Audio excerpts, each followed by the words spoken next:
nagu. Satelliidilt saab tõeliselt hea ülevaate. Sama võib juhtuda, kui kuuled EBSi uut podcasti, kui külas on valdkonda põhjalikult tundvad praktikud, rahvusvahelise kogemusega eksperdid ning tõelised oma ala fännid võib uute mõtetega kõrgustesse lennata. Eneseareng ei ole vaid sprint ja koolis käimine, see on elu kestev õpe. EBSi podcaste juhib majandusajakirjanik Siiri Liiva. Saateid saab kuulata nii Apple Podcastides, Spotify's kui ka YouTube'i kanalis. Mis viis idufirma Wolf3D sünnini, milliste mängude maailma suurnimedega on Eesti avatari loojal tänaseks lepingud olemas ning kuhu nad järgmise 5 aasta jooksul loodavad jõuda? Sellest räägime täna Timmu Tõke, Haver Järveoja ja Kaspar Tiriga. Mina olen saatejuht Siiri Liiva. Timmu Tõke, Haver Järveoja ja Kaspar Tiri on koolivennad, EBSi vilistlased ja avatari looja Wolf3D kaasasutajad. Aastal 2019 valiti nad ajakirja Forbes alla 30-aastaste tehnoloogia edetabelisse. Timmu on Wolf3D tegevjuht, mängudülese avatari platvormi Ready Player Me looja. Ready Player Me loob kasutajatele avatarid, mis liiguvad koos nendega läbi erinevate virtuaalsete keskkondade. Haver on Wolf3D ärijuht, vastutades ettevõtte igapäevase operatiivse juhtimise eest. Enne Wolf3D asutamist töötas konsultandina, nõustades kliente 13 eri riigist.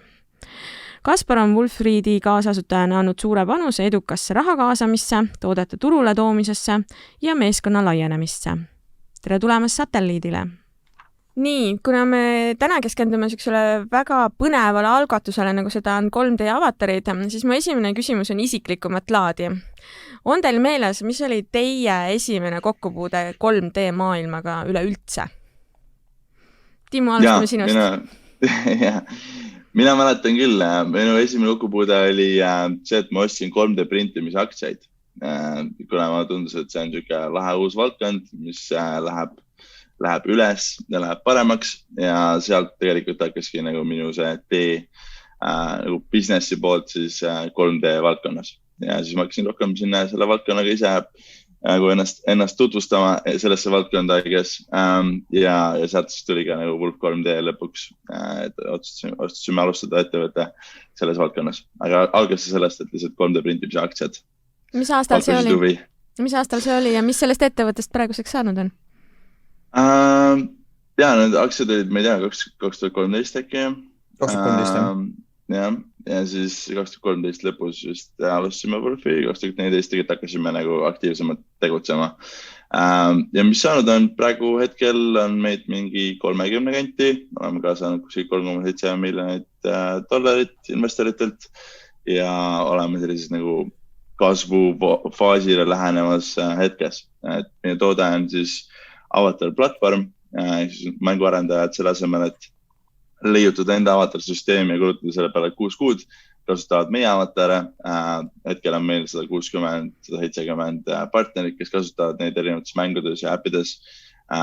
Eelmine kuu lisasime 50 uut partnerit, nii et see growth rate on päris kiire. Ja lõppkasutaja jaoks oleme põhimõtteliselt nagu virtuaalne pass virtuaalse maailma jaoks. See on üks avatar, mida saab kasutada läbi kõikide nende virtuaalkogemuste, millega me oleme integreeritud, mis on meie arvates väga oluline asi, mis tuleb ehitada selleks, et inimestel oleks lihtne virtuaalmaailmades ringi käia tulevikus. Me kulutame aina rohkem aega mängudes ja 3D maailmades läbi töö, läbi mängude, virtuaalsete ürituste, igal pool.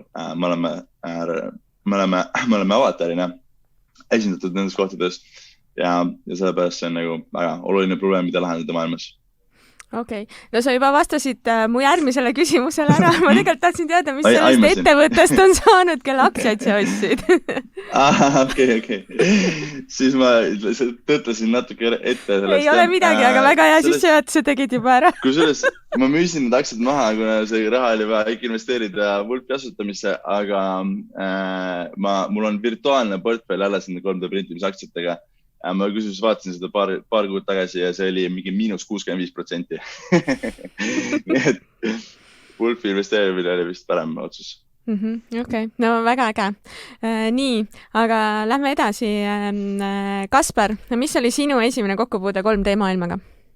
Ma vastaks sellele küsimusele natukene teistmoodi, et nagu 3D maailmas, mängud on ehitatud 3D maailmana ja noh, noorena sai ikka väga palju mängitud erinevaid mänge ja sealt nagu tekkiski see nii-öelda esimene kokkupuude sellega, et kuidas nii-öelda veetakse aega põhimõtteliselt virtuaalkeskkondades, et mõned mängud olid siuksed, kus sa ikka nagu, kui vanematega käisid reisil kuskil soojal maal, siis üldjuhul, mida mina tegin, oli lihtsalt interneti putkas ja mängisin ikkagi oma mänge, et sul oli vaja kogu aeg oma neid leveleid saada paremaks ja noh, sõpradega, kes sul seal mängus olid, oli vaja kogu aeg suhelda, et see on nagu omaette keskkond ja see oli nagu see esimene kokkupuude sellega, mida me tegelikult täna teeme.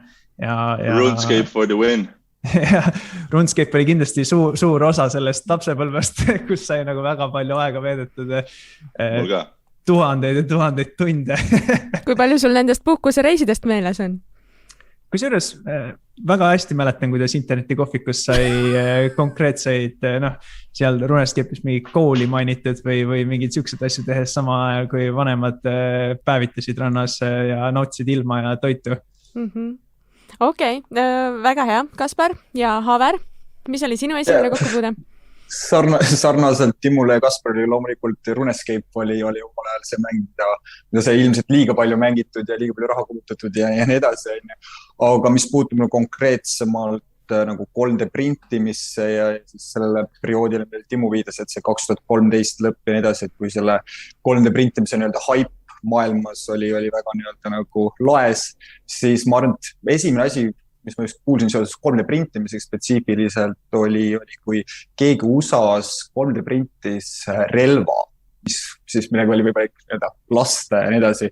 Et see oli nagu kõige eredamalt meeles, mis oli minu võib-olla esimene kokkupuude sellega. Okei, nii, nüüd on see minu järgmine küsimus, mille Timmu juba vastas, aga okei.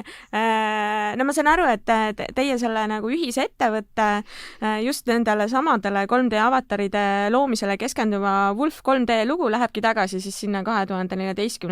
aastasse. Ja võib-olla räägige, kuidas see algus täpselt välja nägi? Jaa, ma võin rääkida kiirelt ja siis võite lisada, kui ühesõnaga, algas 3D printimisest, ehk siis 3D printimine pakkus huvi, ostsime mõned printerid, hakkasime proovima printida erinevaid asju ja umbes samal ajal, nagu Haver ütles, siis 3D printimine oli teemaks maailmas ja kadunud Madis Habauk, EBS-i asutaja, tema oli huvitatud sellest teemast ja ta kutsus inimesi, kes on nagu tegelevad sellega lihtsalt miitingule, et rääkida ja õppida sellest ise nagu rohkem. Ja kuna see pande, kes sinna kokku tuli, mina ja Haver ja selle tegelikult paari inimest alguses, oli päris nagu huvitav ja me olime väga excited, et ehitada meie koos, siis tegelikult sealt sai nagu päriselt Wolf 3D alguses. See ettevõte oli nagu nii-öelda olemas juba nagu 3D printimisteenuse pakkuja, natukene varem, aga nagu see nagu doesn't really matter. Ja Madisest sai siis meie esimene investor ja meie mentor, kes aitas koos siis tiimiga välja mõelda, mis see nagu esimene toode oleks, mis on esimene asi, mis me peaksime tegema koos ja kuidas kogu asja üldse nagu püsti panna. Ja ka lisaks sellele andis nagu väga kätte suuna nagu ambitsiooni suhtes, et 5 aastaga börsile ja 300 inimest ja nagu see on asjad, mis me leppisime kokku alla esimesel miitingul, et muidugi see on nagu wildly optimistlik, aga nagu tema eesmärk oli lihtsalt näidata nagu, kuidas peab mõtlema ja sellest on, ma arvan, nagu see on väga suureks abiks on olnud. Ma tean mulle isiklikult, aga ka kindlasti meile ettevõttena, et nagu alguses kohe oli, me nagu ei ehita mingit väikest soojast asja, me üritame leida toodet või teenust või asja, mis on vajalik nagu maailmale ja mis kasvab suureks. Et see oli see, mis mina panin paika ja siis sealt edasi hakkasime arendama erinevaid tooteid, kuni lõpuks jõudsime siis skännimiseni ja avatarideni, aga jah, see teie on olnud igasuguseid asju oleme teinud vahepeal. Palun, kas Haver ja Kaspar tahate midagi lisada? Ei tea, ma arvan, katsid selle teema suht hästi ära. Okei, Kaspar, aga ma küsin ise sinu käest, et mis see teie esimene toode oli?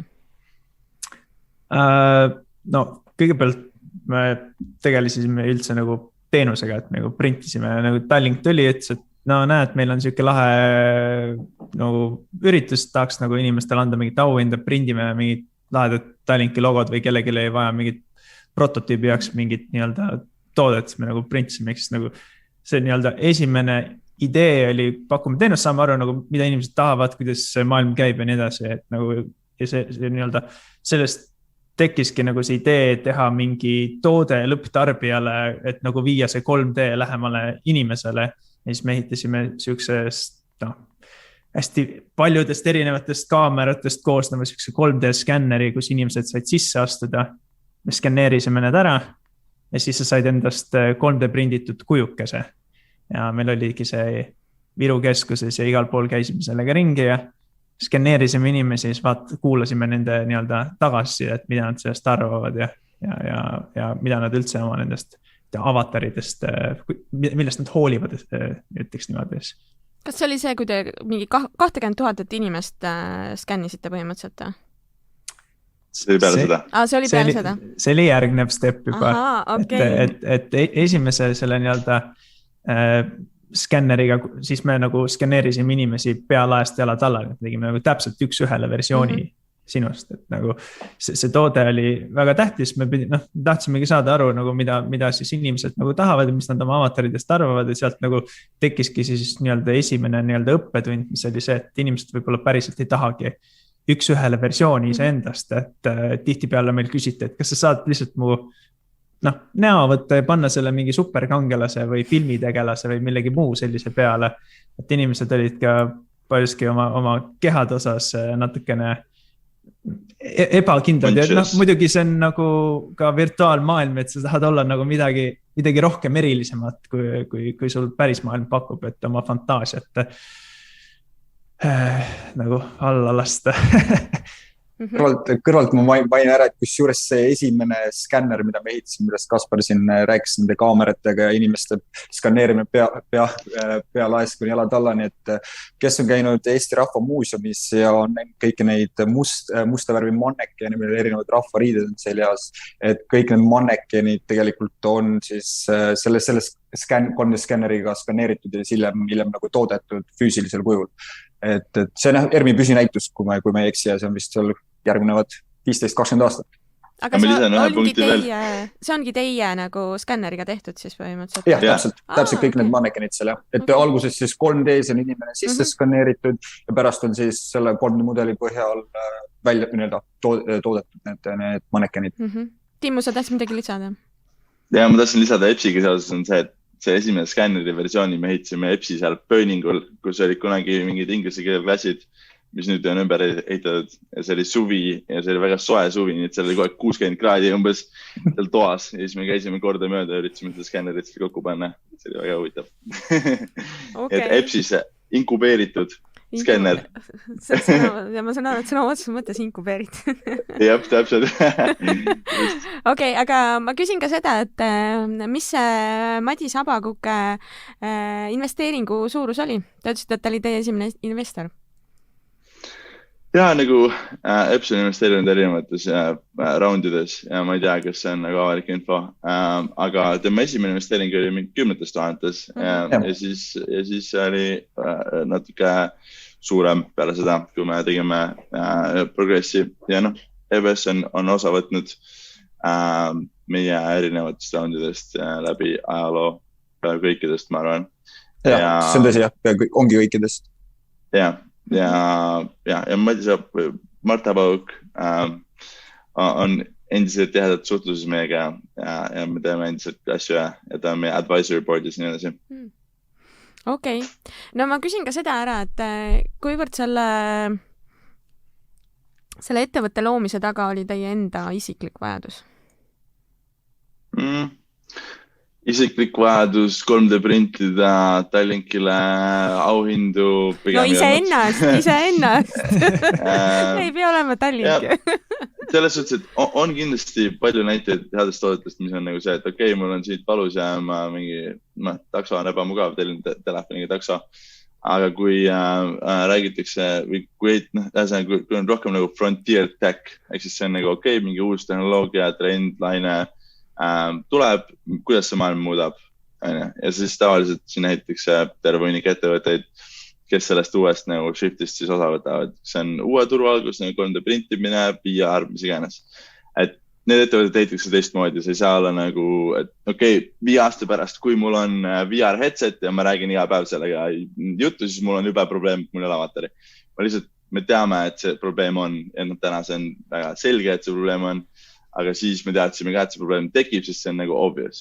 Ja see on meie skillid, skännida inimesi, ehk siis jah, see on nagu frontier tech, ehk siis nagu kiiresti arenev uus tehnoloogia, see on nagu rohkem mängib tehnoloogia trendide peale. No valdkonna pioneer, ma saan aru, eks ole. Jah, nagu pioneer. Pioneeriv.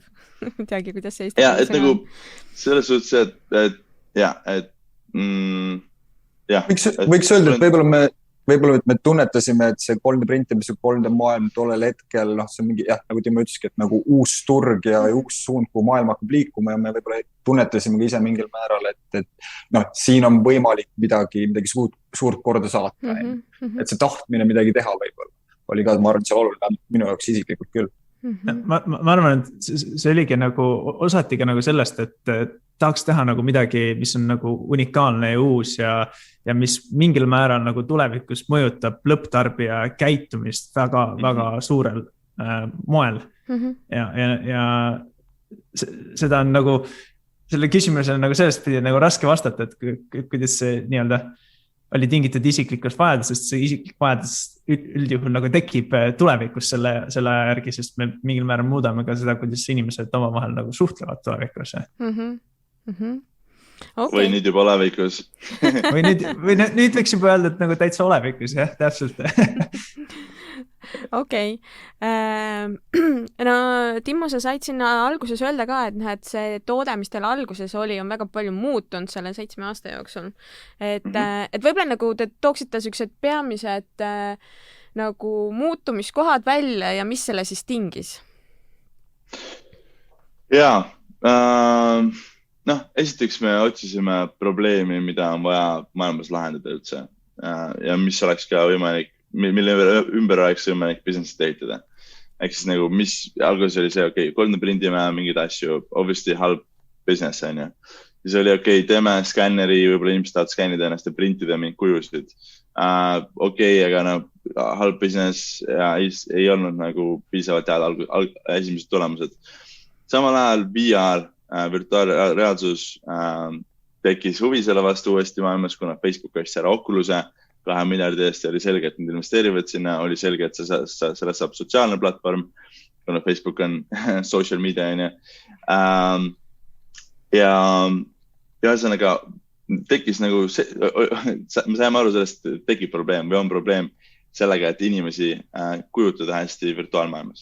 Ehk siis see on see, et kus me saime aru, et see on see probleem, mis on vajalik ja mida me tahame lahendada. Enne seda me lihtsalt nagu, me ei tea, mida me teeme, me lihtsalt tahtsime ettevõtte ehitada. Eksperimenteerida. Okei, aga mis aastal te saite aru, et on probleem, mida te saate lahendada? Ma ei tea, 2015 äkki, ma ilmselt arvan küll, kui 2015 lõpus, 2016 alguses, kui me hakkasime seda skänner, mis meil oli ehitatud, seda siis nii-öelda rohkem skaleeritavamaks ja kuidagi nagu tooteks vormima selle nii-öelda muna näol siis. Ühesõnaga nagu, et nagu kaks levelit on selles, et ehitada midagi. Esimene asi on see, et sa pead teadma, sul peab olema probleem, mida on vaja lahendada. Ja teine asi on see, et sul peab olema lahendus, mis töötab selle turu jaoks. Ja nagu see probleem, mida on vaja lahendada, on meie jaoks olnud sama viimased, ma ei tea, 5 aastat võib-olla, 4 aastat. Ja see algas sellega, et me ehtsime riistvara, skänneri, kuna tehnoloogia ei olnud võimalik telefoniga skännida inimesi, sellist ei olnud, tehnoloogiat polnud olemas, me ei saanud ehitada seda. Eks ehtsime skänneri, skännisime 20,000 inimest ja siis selle andmebaasi põhjal ehtsime järgmise toote, mis siis tegi skänni telefoniga. Saame aru, et inimesed ei taha realistika avatare, launchisime uue toote, mis oli siis selfist, ühest pildist avatarid ja siis nüüd launchime Avatar platvormi eelmine aasta, eks seal on veel olnud 4 iteration'it on olnud sellel lahendusel samale probleemile.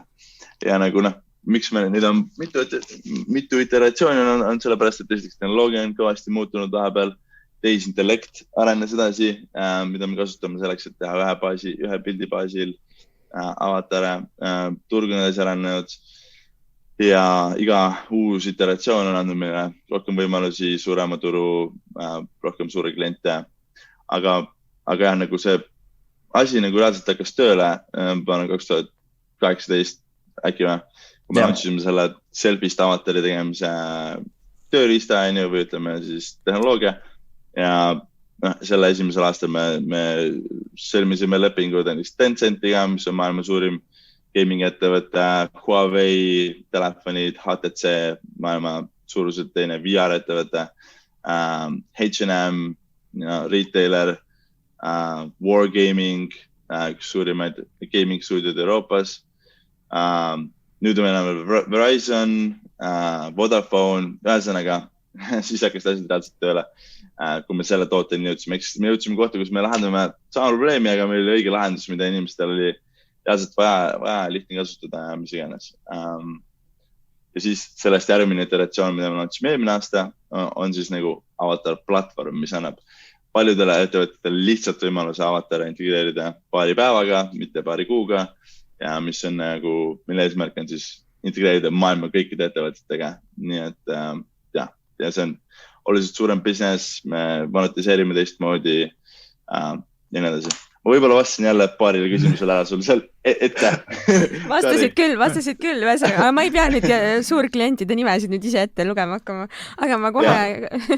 Võib-olla veel lisaks sinna Timule juurde, et nagu iga iteratsioon oli meie jaoks mingi konkreetne õppetund, et nagu see, mida me ehitame, seal on nagu kindlalt siuksed nagu valemit, et näed, asju tehakse niimoodi, et me ikkagi teeme nagu midagi, mis on suhteliselt unikaalne ja nagu see teekond sinna on olnud nagu ülimalt tähtis, et me üldse jõuaksime siia, kus me täna oleme, sest iga samm, mida me tegime, aitas meid nagu viia õiges suunas. Meil oli iga kord alati mingi väga suur õppetund, millest me tegime lähtused, et okei, asju tuleb teha nii, sest lõpptarbija tahab siukseid asju või meie klient tahab selliselt või need asjad ei toimi, sest tehnoloogial on nagu sellised limitatsioonid, et tagasi vaadates teekond oli nagu väga loogiline, et sa tegid nii, sa läksid, sa õppisid järgnev samm, jälle õppisid, see ei toiminud ja siis sa jõudsid sinna, kus sa täna oled ja kui sa võtad ühe sammu sealt ära, siis nagu, ma ei tea, kus me oleksime või me teeksime midagi täiesti kolmandat üldse.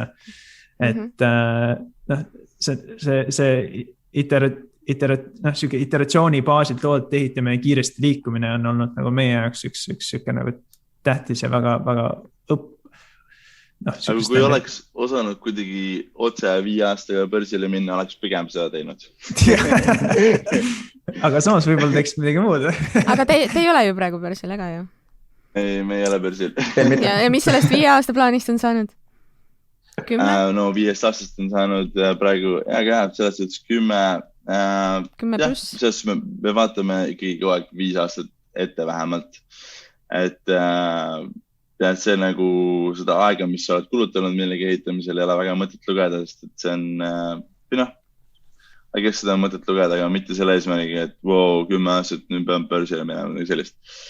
No börsile minek ei saa olla ka asi iseenesest, eks ole, et see pigem on olema vajadus selleks. Ja.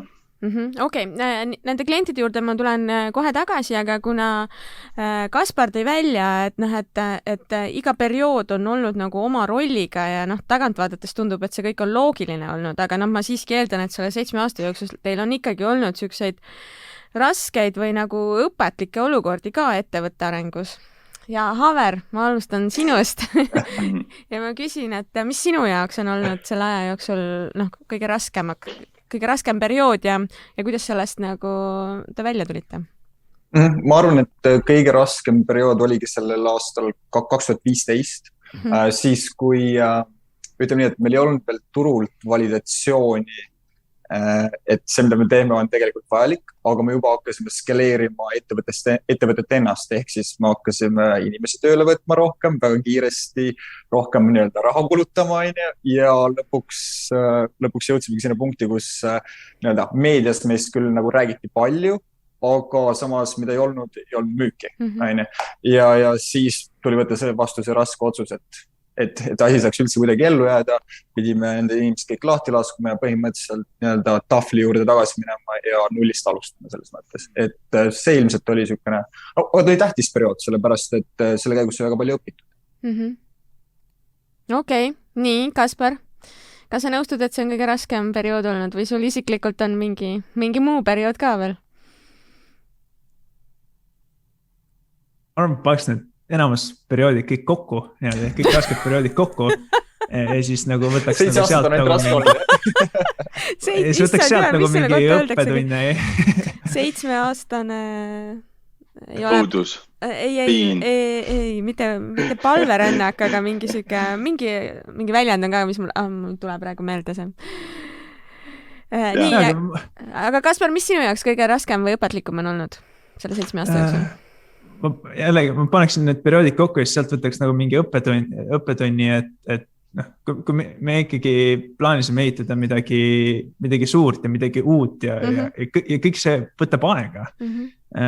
Ja vahepeal ei ole sul see ajastus õige, vahepeal on mingi turunäitaja, vahepeal on sul endal nagu toode ja siis need muutujad ei nagu võimalda sul siis läbi lüüa, ehk siis nagu oluline teema on ka nagu aru saada sellest, et kuidas mitte ära surra, eriti kui me räägime nagu iduettevõtetest, et selleks, et ehitada midagi suurt, see võtab aega ja tuleb olla nagu piisavalt pikalt elus, et sa saaksid eksperdiks ja siis, kui see ajastus tuleb, nagu näiteks meil see moment, kus natuke, COVID ja enne natuke COVIDit tuli see täpselt see ajastus, kus meie jaoks oli see, et nagu nüüd kõik on õiget, nüüd on lihtsalt see, et mine ja tee nagu, ja sul on nii palju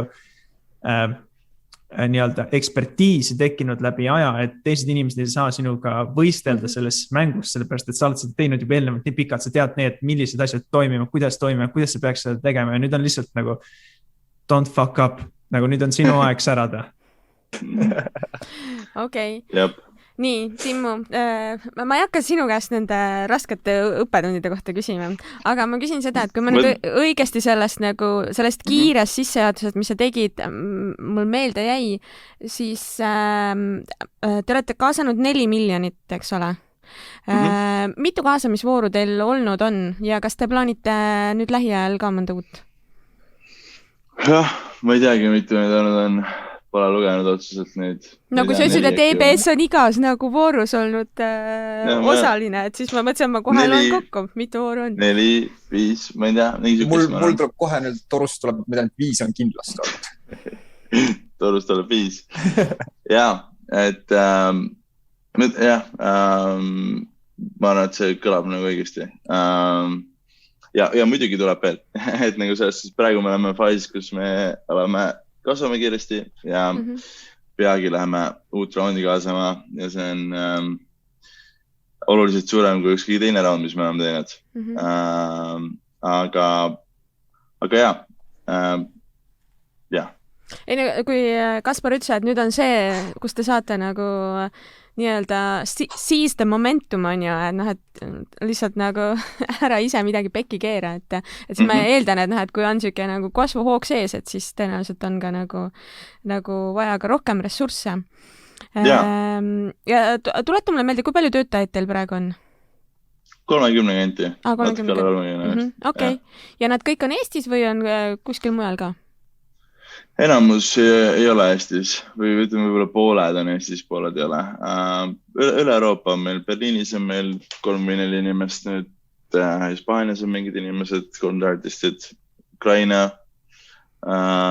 Brasiilia, Bulgaaria, ise USA lähme tagasi ja USA's palkame hetkel.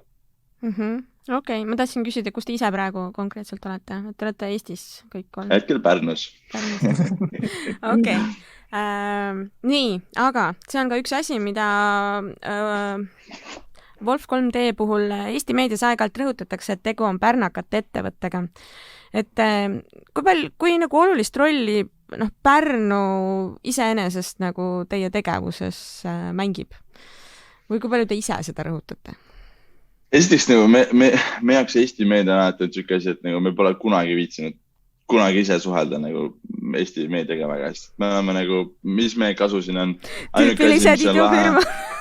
Ei nagu ainuke asi on see, et nagu emal on lahe lugeda ja vanaemal on midagi, aga nagu meil mind kasu sellest ei ole, nagu me täiesti ükskõik sellepärast, selles suhtes. Ja ma arvan, et miks me oleme Pärnu ettevõte on sellepärast, et Pärnu Postimees ja Pärnu mingid ajakirjanikud on kirjutanud meis, kuna nad teavad nagu sellest rohkem.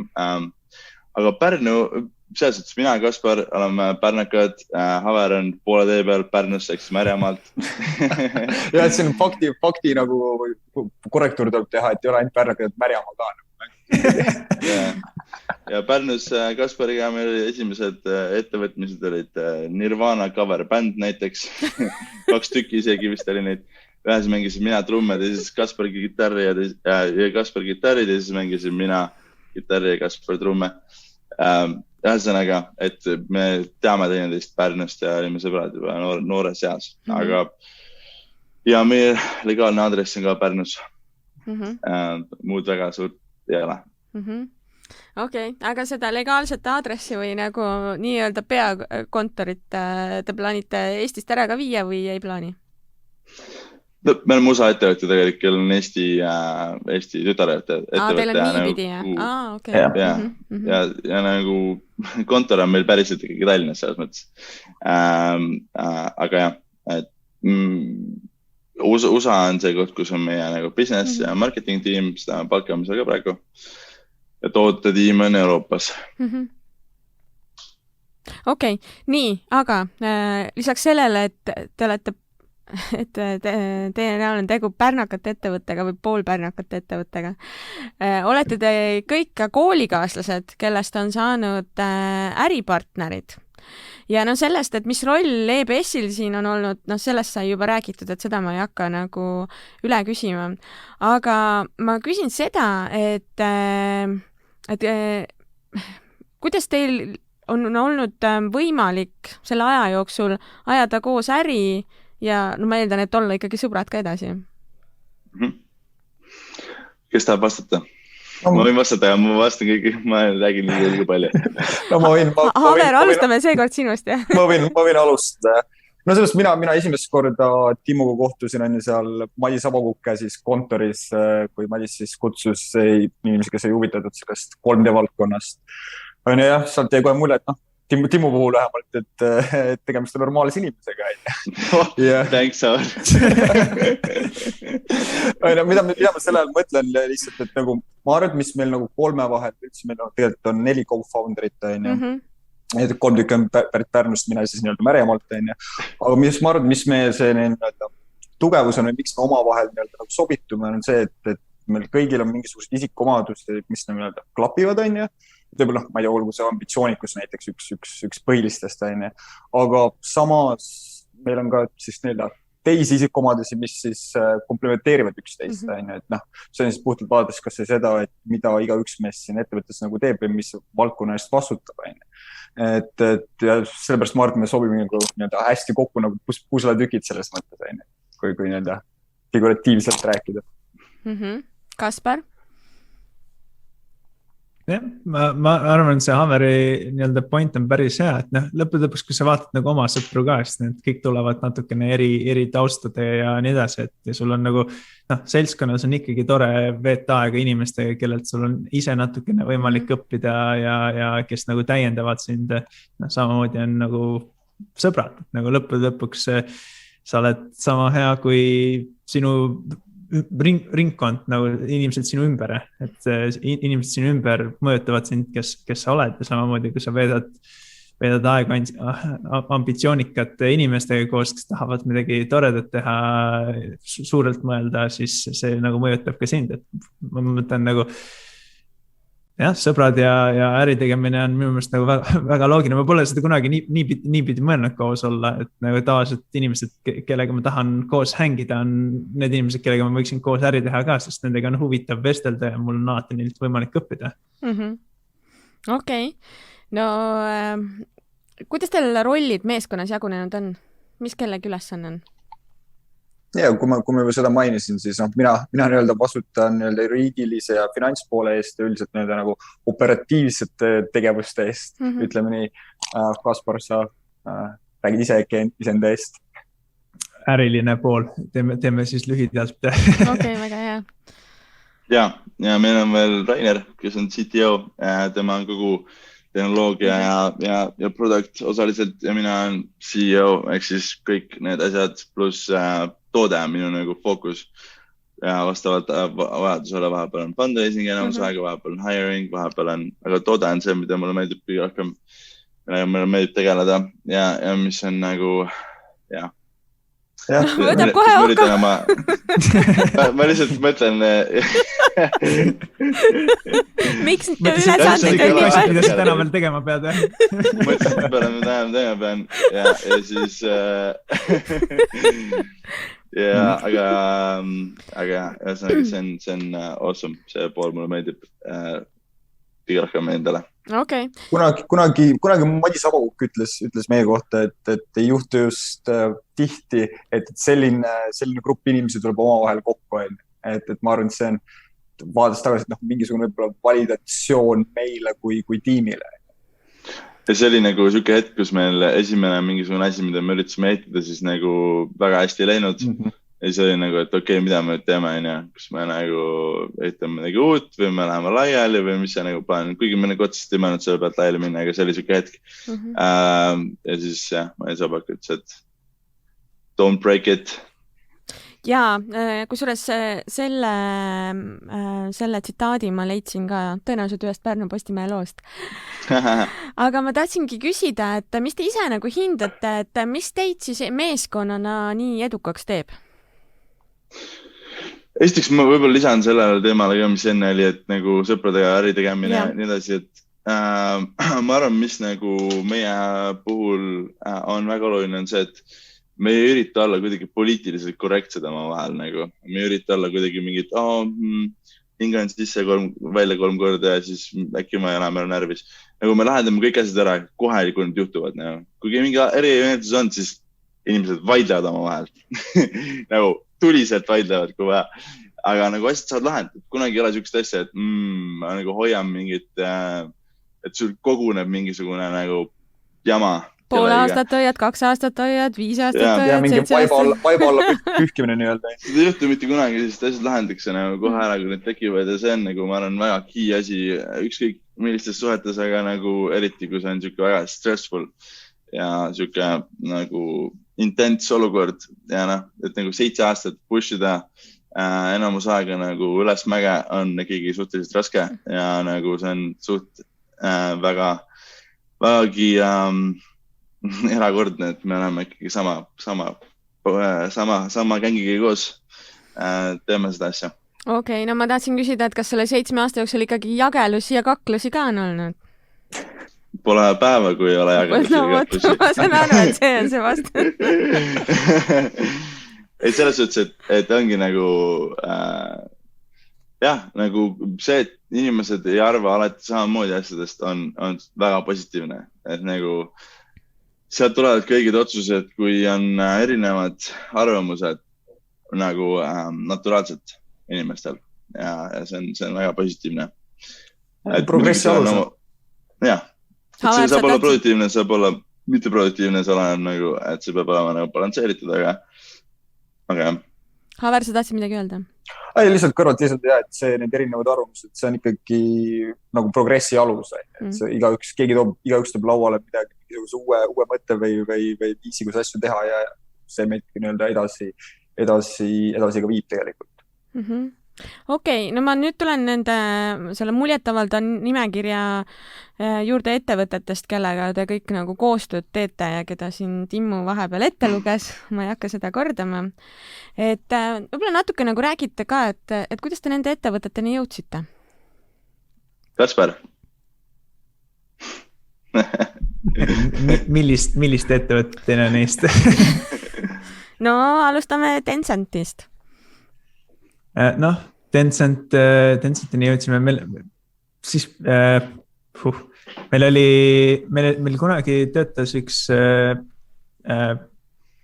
kott, hiinlane.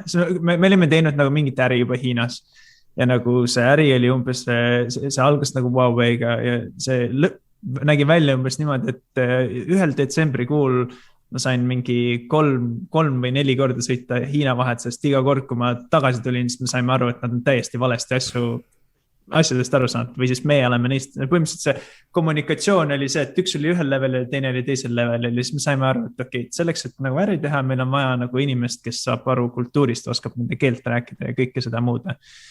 Ja siis see inimene tuli meil pardale ja siis meil oli, meil on alati väga konkreetne strateegia, kuidas me suurte ettevõteteni jõuame, teeme nende kohta researchi, vaatame, proovime aru saada, kuhu nad nagu pürgivad, kes on need inimesed seal ettevõttes, kellega peaksime nagu rääkima. Siis me läheme nagu hästi detailselt sinna konkreetsesse inimesse, proovime aru saada, kes nad on, mida nad teevad, kuidas nad mõtlevad, ma ei tea, kus nad elavad, kellega nad koos hängivad ja siis lõpuks kus nende laps trennis käib, no ikka siuke nagu väga detailides. Seda me tegelikult ei ürita aru saada. aga siis, kui sa lõpus kirjutad talle, siis tal tekib siuke tunne, et te olete vanad sõbrad, teate üksteist juba ammu ja siis sealt hakkab äriline vestlus juba pihta ja Okei, te teete väga head researchi siis põhimõtteliselt enne nagu üldse, kui te nagu esimest kontakti loote. No ütleme nii, et suured ettevõtted on suured ettevõtted ja umbes meiesuguseid väikseid, meiesuguseid startup'i kirjutab neile nagu igapäevaselt. Ehk siis sa pead väga konkreetselt aru saama, mida ja miks sa tahad neile pakkuda ja kuidas sa neile väärtust lood selleks, et nad üldse sulle vastaksid. Seetõttu sul on vaja väga head researchi teha. Muidu sa ei saa nende tähelepanu. Neid on nii palju, kes sinna kirjutavad neile igapäevaselt. Okay. Peamine on see, et sul võib olema midagi, mida neil on vaja. Actually.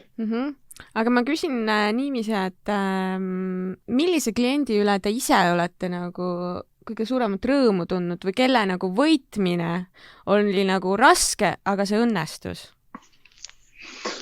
Need kliendid siis, need diilid, mis close ivad siis, kui sul on 2 nädalat raha alles pangas. Need on kõige paremad kliendid. Ma arvan, et minu meelest kõige parem lugu on nagu see H&M-iga lugu, et me nagu üldse ei tahtnud teha seda diili. Me olime siuksed, mis asja, et nagu H&M, et meil on siin suuremad diilid tulemas ja ei ole üldse vaja. Ja ikka sul vahepeal nagu elu juhtub, et nagu reaalselt keegi jääb haigeks ja siis see, kes haigeks jäi, oli inimene, kes pidi lepingut alla kirjutama ja siis selleks ajaks, kui ta tagasi tuleb, siis kogu plaan on muutunud. Ja H&M-iga oligi meil selline olukord, et reaalselt ei tahtnud seda teha. Me arutasime tiimi siis mitu korda, et miks me peaksime nendega koos töötama, et nagu nad on riideettevõte, nad ei saa tehnoloogiast nii palju aru. See oli küll väga suur projekt ja see oli nagu rahaliselt ka päris suur. Aga meil oli lihtsalt siuke tunne, et me nagu ei taha nendega teha ja siis lõpus kuidagi nagu okei, vahet ei ole, nagu lihtsalt räägime nendega, vaatame, kuhu see nagu jõuab, et nagu nad ise olid nagu siuksed teeme kohe kähku, meil kõik CEO ja kõik asjad on nagu väga elevil sellest. No väga entukad siis ühesõnaga. Ja nad olid väga elevil ise sellest ja siis pikk jutt lühidalt kokkuvõttes oli see, et kõik need teised diilid, mille pärast me olime väga eleveli läinud läbi ja siis H&M läks läbi ja see oli ainuke põhjus, kus me nagu raha saime, seepärast, et see moment oli see, et nagu kõik raha kadus ära, mis meil oli nagu põhimõtteliselt kindlalt nagu allkirjastamisele. Ja see tagantjärgi vaadates alati mõtleme ja naerame selle üle, et nagu mõnikord nagu momendis olles nagu otsused, mis tunduvad nagu ülimalt halvad ja nagu tagantjärgi mõeldud selline siuke, et see oli ikka väga hea otsus, et me seda tegime. Päris õpetlik olukord, et nagu õpetab järgmisteks kordadeks ka, et tasub nagu hoida kõik uksed aknad lahti. Ja ma arvan, et selle lisaõppetund on veel see ka, et need asjad, mida rohkem sa tahad, et mingi asi läheks läbi, seda rohkem sa käitud, nagu sul on vaja seda asja. Ja kui sa käitud, nagu sul on vaja seda asja, siis see asi ei taha sinuga ise diili teha ja vahet ei ole, mis diili või mis, nagu see käib ükskõik mis stiilid sa üritad teha elus. Mida vähem, nagu see on mingi balanss selles, et sa pead olema viisakas ja nagu HM-iga nagu näiteks see deal, nagu sa pead olema muidugi professionaalne viisakas ja tahad nagu tegema ikka asja õigesti, aga kokkuvõttes meil oli see, et nagu whatever, paneme mingi suure numbri ja nagu me proovi taha teha seda. Ja nagu need dealid, sa saad teha dealid, sa tead tingimused, eks siis see ongi nagu, see on hea attitude selleks, kui sa tahad saada midagi tegelikult. Isegi kui sa väga tahad seda, siis sa pead nagu... See meeleheitel olla ühesõnaga. Niidi ja meeleheitel olemine, kellegi ei meeldi see. Ja see on tõsi, see on nagu elus igas valdkonnas peab see paika. Täpselt. Nii, aga eelmise aasta augustis te kaasasite 1,2 miljonit. See oli viimane kaasamisraund, eks ole? Me tegime tegelikult just mingi 6 aega tagasi ka ühe miljonise raundi peaaegu. See oli lihtsalt nagu meie enda investorid pakkusid lisakapitali, kuna me kasvame kiiresti, me vaja pagata inimesi juurde. Et see ei olnud nagu mingi avalik raund, me lihtsalt tegime selle nagu... Teie investorid ise ütlesid, et näete, võtke, siin on veel 1 miljon teile. Jaa. No teil on väga head investorid siis. Jah, no selles suhtes, et kui sa oled investeerinud mingis asja ja sa näed, et see asi nagu tuubeldab oma numbreid iga paari kuu tagant ja asjad lähevad nagu hästi, siis see on päris loogiline asi, mida teha selles mõttes. Ja ei, see kindlasti on selles mõttes, et... Nad tahavad 10 miljonit tagasi saada pärast selles mõttes. Et muidu poleks pärast. Ma isegi ei kahtle, et nad tahavad oluliselt rohkem tagasi saada, kui see nagu lõpuks sisse või alguses sisse panid. Okei, aga kuna te olete praegu nagu niimisi kiires kasvufaasis, et kus te nagu lähiajal ise nagu näete seda nagu kõige suuremat kasvuruumi? Kes tahab vastata? Esimest korda vaikus eetris. Ma ei vastata. Võin alati vastata, või lihtsalt alati teiseks ka. Ja, loomulikult. See on tore, kui kõik räägivad kaasa. Ja, et ühesõnaga, me alustasime Ready Player Me'iga, mis on siis uus tooteplatvorm, alustasime VR-ist. Ehk siis meie eesmärk oli sainida suuremad meeting appid, virtuaalsete ürituste appid. Me oleme seda suht edukalt teinud, me oleme enamus suuremad mingisugused social VR appid saininud, pluss ka VR chat, mis on üldse VR-is kõige suurem app experience nii edasi. Eks see turg on nagu, ütleme nii, et valutamisel ja see on nagu tore, et see läheb iseenesest orgaaniliselt kasvab edasi, mida rohkem uusi appi launchib, seda rohkem inimesi näevad, seda rohkem tuleb uusi peale. Ja praegu järgmised asjad on nagu, mobiilimängud on üks asi, mida me vaatame, uurime, ehk siis nagu järgmine segment on see, mida me otsime hetkel peale VR-i, mis on nagu suurem, kus on rohkem lõppkasutajaid ja millest me saame siis fokuseerida ja skeelida. Teine asi, mida me teeme, on marketplace, NFT-d, kui keegi on kuulnud sellest, NFT-d on nagu virtuaalse kunstist algesseks, sa saad nagu unikaalset digitaalset objekti müüa lihtsalt krüpto peale ehitatud NFT-d. Ei tea, kui nagu ühesõnaga me ehitame erinevaid see on nagu raske asi, millest aru saada, kui mitte NFT-dest teemas olla. Me ehitame NFT community'tele viisi, kuidas nad saavad enda NFT-sid kasutada mängudes. Ehk siis näiteks on CryptoPunks on selline virtuaalne kunstikogu, kus on 10 000 põhimõtteliselt nagu display pilti. Kõige odavam neist maksab $50,000, kõige kallim maksab 7,7 miljonit täna üks nagu siuke väike pilt lihtsalt. Ja me ehitame põhimõtteliselt siis viisi, kuidas need inimesed, kes omavad neid pilte, saavad genereerida avatarile endale virtuaalse siis asseti, kus on need pildid ja patternid peale, ja siis saavad kasutada seda assetit kõikides 130 mängus. Tähan, et see kunst, mis eksisteerib, saavad kasutada seda Twitteris profiilipildina ja that's it. Me anname selle reaalse kasutuse siis nagu mängudes. Eks see on kaks asja, ühelt poolt nagu rohkem developer, rohkem mänge, kus sa saad kasutada neid avatari asseteid, ja teiselt poolt siis on see marketplace, eks kuidas anda näiteks NFT omanikele võimalus kasutada enda NFT-sid endas mängudes. Samamoodi meil on diilid poole näiteks nagu mingi New Balance'iga, kes tahab oma riideid müüa erinevatesse mängudesse läbi Reddit Premi ja neid brände on palju, eks siis nagu meie oleme selline nagu vahelüli selle brändide ja erinevad contenti vahel, kes müüvad asju avataridele ja siis mängude vahel, kes on siis kasutavad meie avatare. Eks see ongi nagu avatari standard, mille peale siis saavad mille peal toimub põhimõtteliselt nagu economy. Jah. Et nagu lihtsalt selleks, et anda aru saama, kui suur on avatari turg iseenesest, siis näiteks Fortnite, mis on üks populaarsemaid mänge praegu, nad müüvad aastas umbes $2 miljardit eest avatari riideid. $2 miljardit eest avatari riideid ühes mängus. Ehk siis inimesed ostavad endale pusa, virtuaalse pusa, maksavad sellest €20 ja nad kasutavad seda mängus, seal ei ole mitte mingit füüsilist versiooni, see on mingit mängus, mingit eelist midagi. $2 miljardit aastas. Ja see on üks mäng.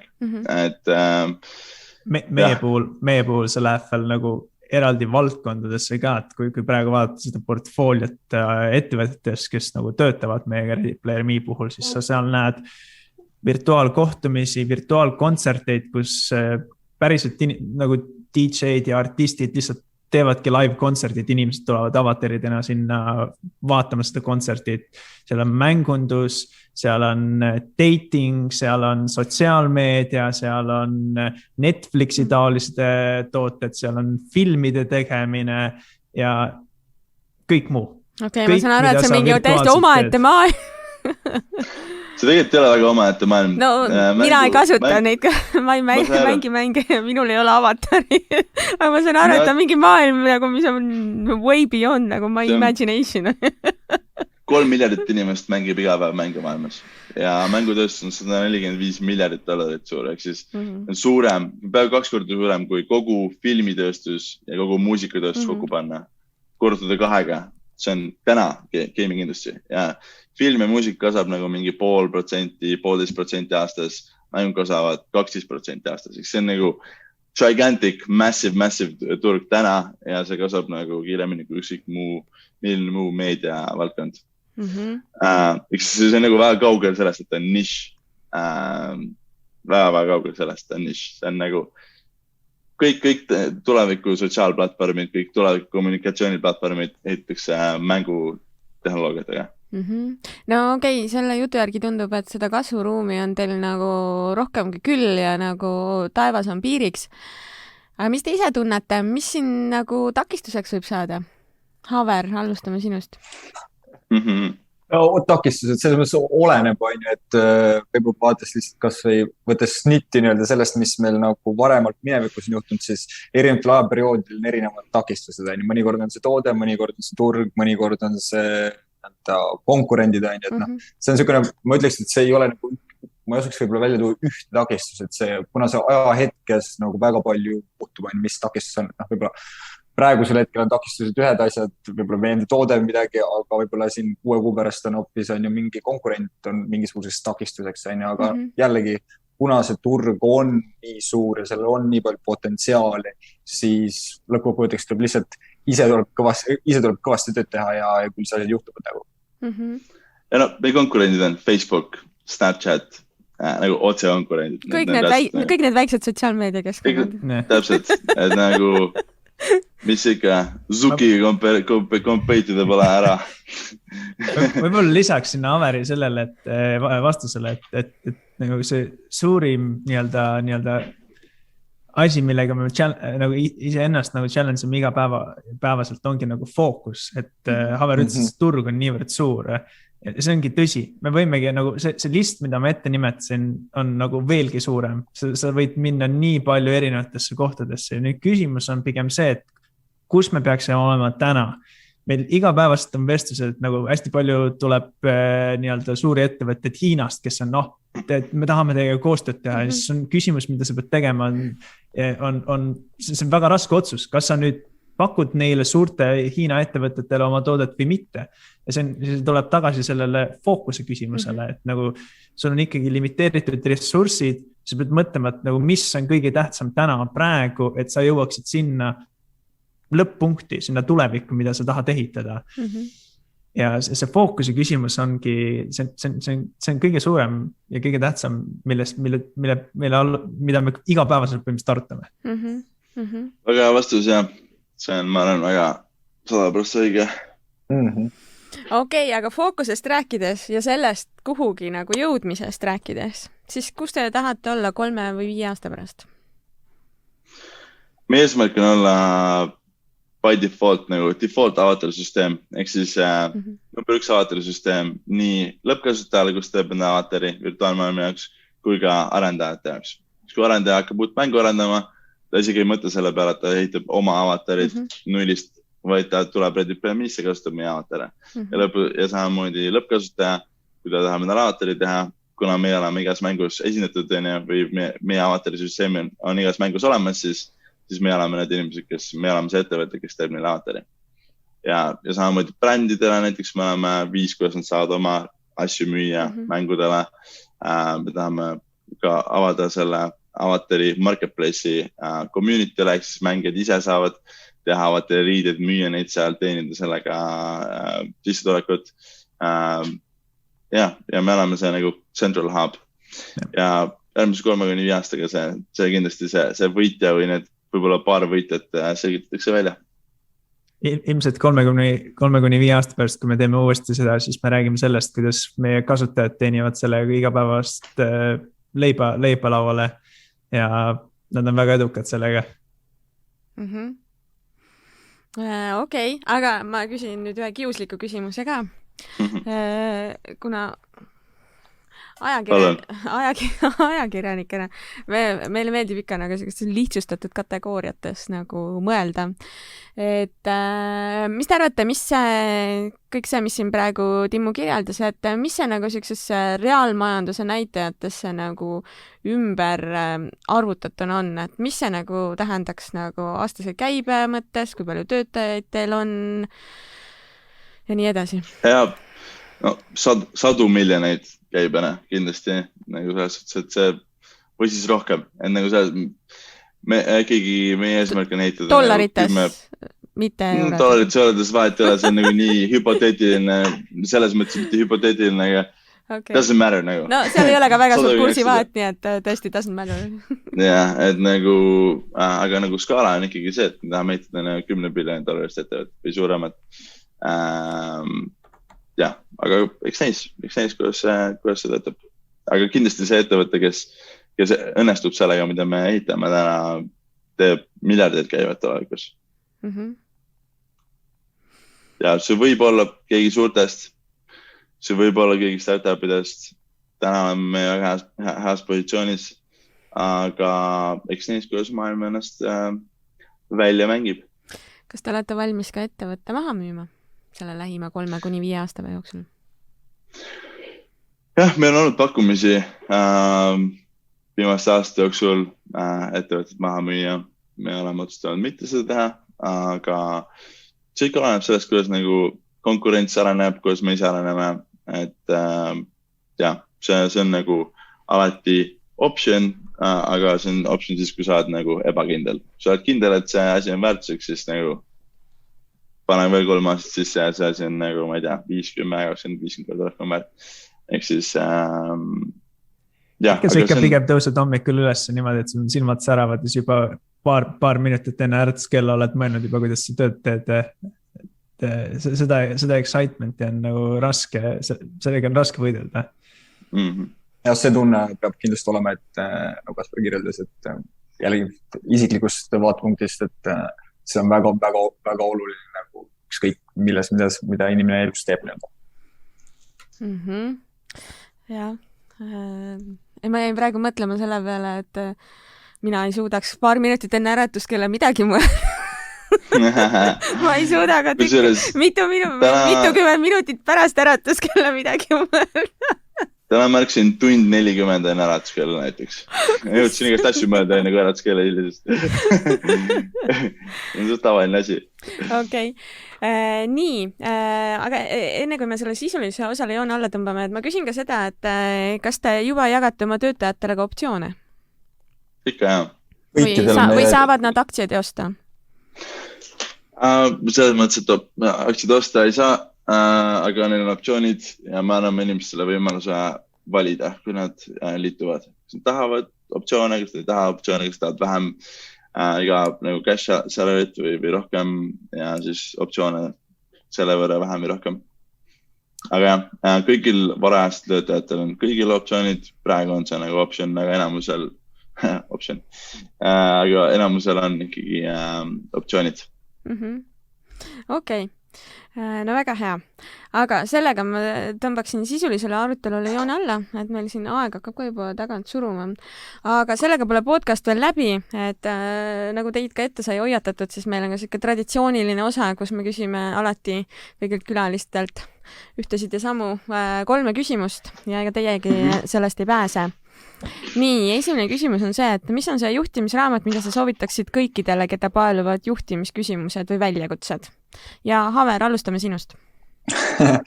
Ma arvan, et mis mul praegu nagu selle küsimuse peale kõige eredamalt meeles või mis mul esimesena lööb peas on ilmselt Alan Greenberg Memos from the Chairman.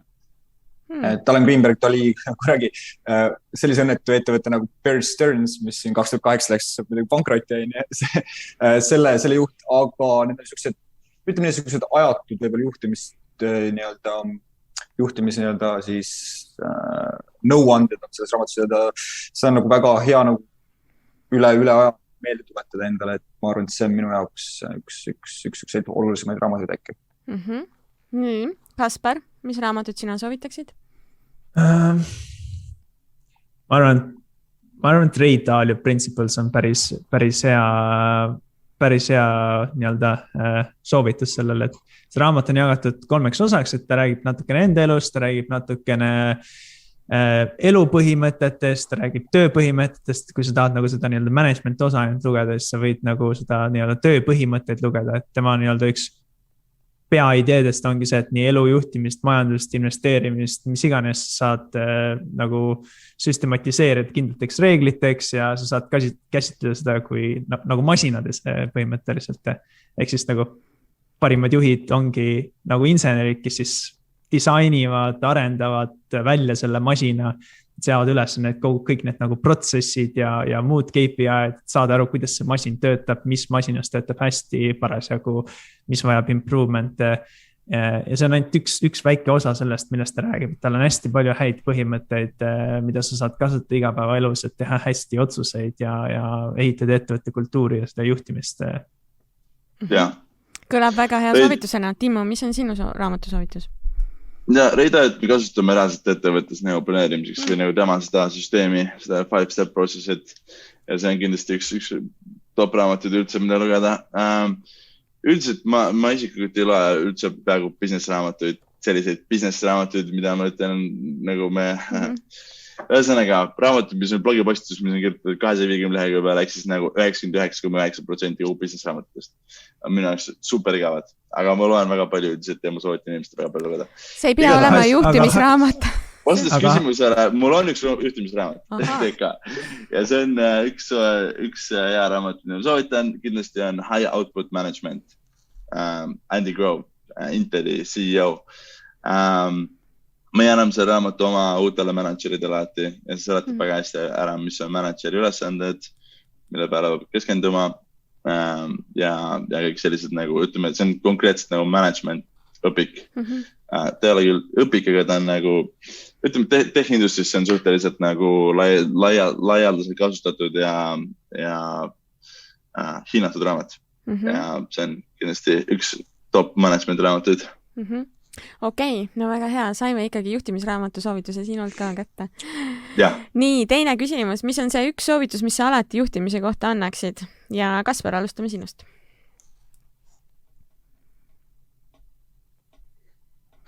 Nüüd ma peaks lugema siia teksti alla, et pööritab silmi, mõtleb. Sügab ennast. Ma arvan, et see võiks olla, et nagu vigade tegemine on okei, nendest mitteõppimine ei ole väga okei. Ja kui su enda ego on nii suur, et sa ei suuda enam nagu näha, mis toimib ja mis mitte, siis sul ei ole võimalik seda ettevõtet nagu skeilida. Kui nüüd võtame nüüd nagu selle eelmise soovituse Dalio, et nagu Dalio üks nagu peamised põhimõtted on ka siis radikaalne tõde või radikaalne tõe ja radikaalse läbipaistvus ümber, et ta kogu aeg mõtleb nagu nendest printsiipidest, et sellest, nagu Timo ütles, sellest usume ka meie, et otsuseid tuleb teha selle alusel, nagu mis on nagu parimad argumendid, nagu Timo eelnevalt rääkis, et meie ettevõttes on nagu argumendid, kui mul on mingi idee, siis ma mõtlen, et kellel on täiesti teistsugune mõttemaailm selles osas ja ma lähen esimesena seda ideed pakkuma talle, et aru saada nagu, mis on augud selles idees, et mida ma ei näe hetkele. Ja see aitabki mul jõuda sinnamaale, kus ma saan aru, et mis on ettevõttele kõige väärtuslikum ja mis on ettevõttele kõige parem. Ja samamoodi, et ükstapuha, mis inimene tuleb meile nagu tööle, kui mina teen midagi valesti või ma räägin kuskil midagi, me julgustame inimesi kohe ütlema, et nagu näed, sa tegid seda valesti, et mina arvan, et see on nii või sa läksid kliendiga kõnesse ja 99% sa rääkisid, sa ei õpid midagi kliendist, see on halb. Ja siis ma olen siuke, issand jumal, jah, ma tegin seda, et nagu, mis ei pannud tähelegi. Sükest nagu transparency, me alati proovime nagu hoida. Palju sa sellist tagasisidet saad? Väga tihti. Väga palju. Liiga palju kuni me promoodime seda. Tagasiside, mis peaks olema edasiside. Aga see on ainukene viis, kuidas areneda inimesena, et kui keegi ütleb sulle midagi, et kui sa teed ühte asja samamoodi, sa teed seda valesti ja keegi ütle sulle seda, siis nagu, kuidas sul on võimalik inimesena areneda? Sul ei olegi võimalik inimesena areneda. Väga hea soovitus. Nii, Timmu, mis oleks sinu üks soovitus juhtimise kohta? Ja, mul on suht sarnane nagu Kaspar ja ma understand reality, saad aru, mis on reaalsus ja nagu see ongi samamoodi nagu oma töötajate, kes saad aru, millega nad ei ole rahul näiteks. See on nagu asi, ma isiklikult väga üritan promootida, palun alati, kui teil on midagi halvasti, palun tulge öelge mulle nagu kohe, kui on võimalik. Ja nagu lihtsalt radikaal otsene feedback inimestele, teiste inimeste käest, kes sul koostööd teevad, et sa saaksid aru, mis on sinu tugevused, sinu nõrkused. Teine asi on see, et nagu alguses esimesed 4 aastat me lihtsalt nagu veensime ennast, et see, mida me teeme, on tegelikult nagu Eesti vägev ja yes. Aga nagu tegelikult üritanud aru saada, mis on nagu reaalsus meie ümber, kas on nagu, kas see toodet on reaalselt vaja, kas on reaalselt õige toode, kas on nagu competitive, kas on suur turg, kas on nagu kõik need rasked küsimused, mida sa ei taha vastata, sest äkki sa tead, et nagu tegelikult see, mis sa teed, on nagu loll või mis iganes, mitte optimaalne. Need küsimused tuleb küsida kogu aeg enda käest ja see väga, eriti kui sul hästi läheb, on väga lihtne ära kaduda sinna ja arvata, et sa saad aru, kui asjad töötavad ja see on nagu kõige ohtlikum asi, mis püütada. Ehk siis aru saada, mis on reaalsus ja mis on reaalsus sinu ettevõttes, kas inimesed on õnnelikud, kas nad ei ole õnnelikud, mis on nende probleemid, see on reaalsus. Nagu promootida seda, et inimesed avalikult ütleksid juhtidele nii-öelda, ütleksid mitte nii-öelda juhtidele, aga mulle meeldis seda sõna kasutada nii ma ei tea. Ütleksid, et nagu see on stupid, nagu, need ei tööta, nagu, ma ei saa aru, nagu, miks me nii teeme. See on ikka väga positiivne ja see aitab sulle aru saada, mis on reaalsus. Ja kui sa tead reaalsust, siis sa saad mõelda, mis sa pead tegema, et saavutada reaalsust, mis sulle sobib. Probleemidega on, ma tahtsin lisada sinna, et nagu probleemidega on nagu see ka hea, et nagu sa pead aru saama täpselt sellest nagu root cause'ist, et see on nagu sibul probleemid, et sa nagu koorid selle ära nii kaua, nagu sul on erinevad sellised asjad, mida inimesed ütleb, võib-olla mõnikord on emotsiooni pealt, aga see on alati nagu midagi, mis, kui sa kogu selle sibula ära koorin, sa jõuad sinna keskele, et nagu, okei, see on nüüd see päris probleem, mida me peame lahendama ülejäänud, kõik see on mull selle ümber tingitud mingist emotsioonist või ajastusest või mis iganes asjast. Ja nagu Ray Dalio ütleb, et ühesõnaga probleemid on nagu sümptomid ja root cause on disease. Ehk siis see on nagu haigus. Haigus on see root cause. See on see, mida sa tahad aru saada. Ja probleemid on lihtsalt sümptomid sellest haigusest. Okay. Väga tore diskussioon tekkis, aga nüüd Haver, ma küsin sinult, mis on see üks soovitus, mida sina juhtimise kohta annaksid? Ja jätkates, olles ebaoriginaalne, jätkates Ray Dalio teemadel. Ma saan aru, et teil on ühine juhtimiskuru ka. Ray Dalio, ta on see seal meie jaoks väga-väga kõrgel, ütleme nii. Aga tuues midagi selle diskussiooni juurde, siis ma sõnastaksin see nii, et avatud meelega asjadesse suhtumine, et open-mindedness on nagu väga suur alus nagu kõiges. Ja võib-olla ka see, et nagu enda haibi uskumine on nagu, selle osas tuleb nagu väga teadlik olla, sest et liigne enesekindlus viib nagu vigadeni ja tuleb kogu nii-öelda enesekontroll ja lihtsalt asjadesse avatud meelega suhtumine. Nagu ma arvan, need on väga tähtsad osad nagu ükskõik millise juhi siis nii-öelda nagu töös. Okei, väga hea. Ja nüüd viimane küsimus on siuke enesesse vaatav. Et mis on see üks oskus või juhtimisoskus, mida sa tunned, et enda juures pead veel arendama? Ja Timmu, alustame sinust. Ma pean natuke rahulikum olema lihtsalt, mitte nii äkiline vahepeal, kui ma olen tavaliselt. Nagu see on nagu endale mugav asi, mida teha, kui sa kohe elad välja selle olukorra, mis sul nagu tegib. Aga nagu teiste inimeste vahel ei ole kõige optimaalsem lahendus. Ehk siis vähem impulsiivne jälle. Okei, väga hea. Nii, Kaspar? Ma arvan, et see on sama skill, mida ma olen viimased, ma ei tea, 26 aastat arendanud. See on otsuste tegemise protsess. Olla selles parem. See on põhiline, mida ma ütleks. Elus tuleb teha ainult paar head otsust. Ainult paar head otsust. Ja siis mitte lõpetada. No, see mõttes, et paar otsusta siis nagu persistence. That's all you need. Aga selleks, et teha need paar head otsust, pead saama väga hea. Okei, nii. Ja Haver, mis sina tunned, et sina pead enda juures arendama? Ma arvan, et on 3 asja, millega nii-öelda töö kunagi ei saa otsa, et nagu milles alati saab nagu järgmine sammu astuda või paremaks saada. See on ilmselt nagu, ma arvan, prioritiseerimine, delegeerimine, kommunikatsioon. Nagu väga palju põhineb või rajaneb nagu nendel kolmel siis, ma ei tea, kas see on siis omadusel või siis nii-öelda oskusel. Jah, täpselt, oskusel täpselt. Et nendega alati peab töö käima ja alati pead sa nii-öelda üritama järgmist sammu astuda, et saada paremaks nendes asjades. Kuulge, teiega oli väga lõbus, et hea meelega räägiks teiega veel tunde aega siia otsa. Aga aeg on täitsa otsa saanud. Ja selline siis oligi meie seekordne saade. Aitäh, Timmo. Aitäh, Haver. Aitäh, Kaspar. Ja aitäh ka meie kuulajatele ja järgmise korrani. See oli EBSi podcast Satelliit. Kuule meie teisi saateid nii Apple podcastidest, Spotify'st kui ka YouTube'i kanalist.